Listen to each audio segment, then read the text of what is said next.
আমরা তো রুমে চলে এসেছি অনেকক্ষণ আগে, একটু রেস্ট নিয়ে নিলাম কারণ প্রচণ্ড টায়ার্ড লাগছে, এমনিও আমার শরীরটা খুব একটা ভালো না। তো এখানে যার বিয়ে সে তো মেহেন্দি পরা স্টার্ট করে দিয়েছে, যেহেতু ওর দুটো হাত ভরে ভরে মেহেন্দি পরবে, তো তাই জন্য এখন থেকে শুরু করে দিয়েছে।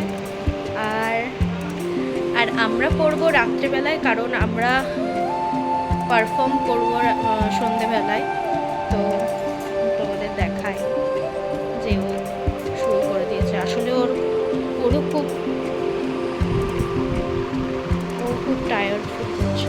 কি টায়ার্ড লাগছে? একটু শুয়ে পড়ো।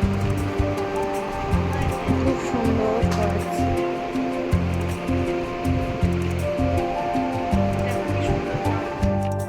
যাই হোক, ও এখন একটু ঘুমিয়ে নে। তুইও একটু ঘুমিয়ে নে রে, ঘুমিয়ে আসো না। ঠিক আছে। তো দিদাকে আমি এখন দিয়েছি সেলাই করতে, কারণ আমার জামাটা লুজ হচ্ছে। তো এই জামাটা আমি কালকে সকালবেলায় মানে ভোরবেলাতে পরবো, যখন ও চিড়ে কলা কি জানি কি খাবি, দই চিড়ে খাবে। আর এরা তো র্যান্ডম আড্ডা দিয়েই যাচ্ছে। এদিকে আমি রেডি হব বলে ওয়েট করছি। তো আবার আমি রেডি হয়ে তোমাদেরকে দেখাবো সবটা। এরপর তো আরও অনেক অনেক চমক আছে, তো দেখতে থাকো আর সঙ্গে থাকো। সো আমি রেডি হয়ে গেছি। এখন আমরা নিচে যাব সবাই মিলে, ওখানে কিছু পারফরমেন্স আছে সেগুলো করব। হ্যালো, হাই করে দাও মামা। হাই। তো যাই হোক, তো আমার লুকটা দেখে নাও। আজকে রাত্রে আমি এইভাবে একটু সেজেছি।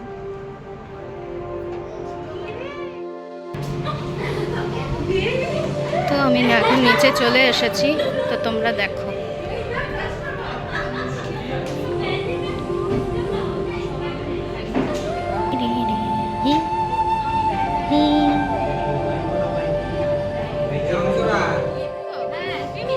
ইধার বলো, মনে আছে? নাচ মনে আছে তো? তোমরা দেখার জন্য প্রস্তুত তো? ঠিক আছে। হ্যাঁ দেবে কিন্তু।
আমাদের প্রোগ্রাম সব শেষ, তোমরা তো দেখলেই। তো এখন আমরা খেতে বসেছি। এই যে কেমন লাগলো? খুব নেচেছি, আবার পুরো গরম, খুব এক্সস্টেড। অনেক লোক ছিল তো কোনো কাজ করেনি। আমরা এখন খেতে বসেছি, তো আমরা খেয়ে দিয়ে তারপর ঘুমাতে চলে যাবো। তো এখন বাই।